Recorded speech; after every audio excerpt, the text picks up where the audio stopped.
ವಿಶೇಷಚೇತನರ ವಾರ್ತೆಗೆ ಸ್ವಾಗತ. ಸ್ನೇಹಿತರೆ, ಬಹುದಿನಗಳ ಬೇಡಿಕೆಯಂತೆ ಇಂದು ಸಚಿವರ ಬಾಯಿಯಲ್ಲಿ ನಮ್ಮ ವಿಶೇಷಚೇತನರಿಗಾಗಿ ಒಂದು ಸಂತಸದ ಸುದ್ದಿ ಪ್ರಕಟವಾಗಿರುವುದು ಅತ್ಯಂತ ಸಂತೋಷದಾಯಕ ಸುದ್ದಿ.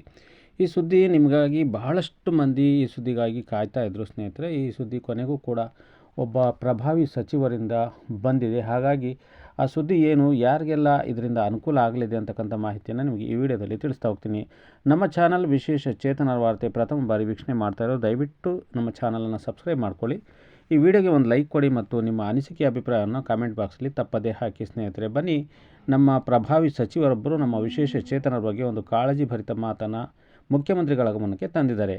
ಹೌದು ಸ್ನೇಹಿತರೆ, ಸರ್ಕಾರದ ಸವಲತ್ತುಗಳನ್ನು ತ್ವರಿತವಾಗಿ ಮತ್ತು ನೇರವಾಗಿ ತಲುಪಿಸಲು ಸಾಧ್ಯವಾಗುವಂತೆ ರಾಜ್ಯದ ವಿಶೇಷ ಚೇತನರಿಗಾಗಿಯೇ ಒಂದು ಪ್ರತ್ಯೇಕ ನಿಗಮ ಅಥವಾ ಮಂಡಳಿ ಸ್ಥಾಪನೆಯ ಅಗತ್ಯವಿದೆ ಎಂದು ಕಾರ್ಮಿಕ ಸಚಿವರು ಹಾಗೂ ಧಾರವಾಡ ಜಿಲ್ಲಾ ಉಸ್ತುವಾರಿ ಸಚಿವರಾಗಿರ್ತಕ್ಕಂಥ ಶ್ರೀಯುತ ಸಂತೋಷ್ ಲಾಡ್ ಆಗ್ರಹಿಸಿದ್ದಾರೆ.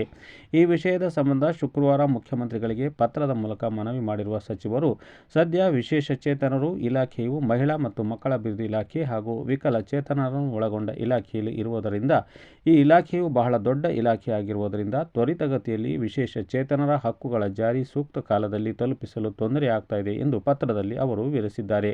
ಮುಂದುವರೆದು, ಸರ್ಕಾರವು ವಿಶೇಷಚೇತನರಿಗೆ ಎಲ್ಲ ರೀತಿಯ ಹಕ್ಕುಗಳನ್ನು ನೀಡಿದರೂ ಆ ಹಕ್ಕುಗಳಿಗೆ ತಕ್ಕಂತೆ ಸೇವೆ ಒದಗಿಸಲು ವಿಳಂಬವಾಗುತ್ತಿರುವುದಕ್ಕೆ ಮಹಿಳಾ ಮತ್ತು ಮಕ್ಕಳ ಕಲ್ಯಾಣ ಇಲಾಖೆಯ ವ್ಯಾಪ್ತಿ ಮತ್ತು ವಿಸ್ತಾರವು ಮತ್ತೊಂದು ಕಾರಣವಿರಬಹುದೆಂದು ಭಾವಿಸಬಹುದಾಗಿದೆ ಎಂದಿರುವ ಸಚಿವರು, ಒಂದು ಪ್ರತ್ಯೇಕ ನಿಗಮ ಅಥವಾ ಮಂಡಳಿಯನ್ನು ಸ್ಥಾಪಿಸಿದರೆ ಸವಲತ್ತುಗಳನ್ನು ನೇರವಾಗಿ ಮತ್ತು ತ್ವರಿತವಾಗಿ ತಲುಪಿಸಲು ಸಾಧ್ಯವಾಗುತ್ತದೆ ಎಂದು ತಿಳಿಸಿದ್ದಾರೆ.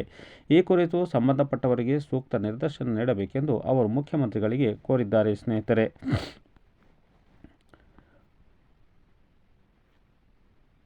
ಏನೇ ಆಗಲಿ, ನಮ್ಮ ಸಚಿವರು ನಮ್ಮ ವಿಶೇಷ ಚೇತನರ ಬಗ್ಗೆ ಕಾಳಜಿಯನ್ನು ತೋರಿದ್ದಾರೆ. ಇವರಿಗೊಂದು ಸಲಾಂ ನಾವು ಹೇಳಲೇಬೇಕು ಸ್ನೇಹಿತರೆ.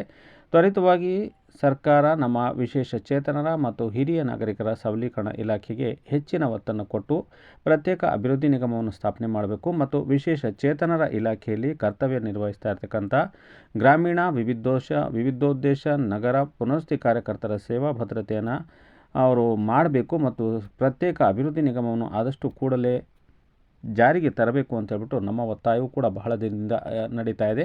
ಏನೇ ಆಗಲಿ, ಬರುವ ಅಧಿವೇಶನದಲ್ಲಿ ನಮ್ಮ ವಿಶೇಷ ಚೇತನರಿಗೆ ಪ್ರತ್ಯೇಕ ಅಭಿವೃದ್ಧಿ ನಿಗಮ ಜಾರಿಯಾಗಲಿ ಮತ್ತು ವಿಶೇಷ ಚೇತನರ ಸೇವೆಯಲ್ಲಿ ನಿರಂತರವಾಗಿ ತಮ್ಮನ್ನು ತಾವು ತೊಡಗಿಸಿಕೊಂಡಿರ್ತಕ್ಕಂತಹ ಗ್ರಾಮೀಣ ಪುನರ್ವಸತಿ ಕಾರ್ಯಕರ್ತರಿಗೆ ಸೇವಾ ಭದ್ರತೆ ಒದಗಿ ಬರಲಿ ಅಂತ ಹೇಳ್ಬಿಟ್ಟು ನಾವು ಕೂಡ ಪ್ರಾರ್ಥನೆಯನ್ನು ಮಾಡೋಣ.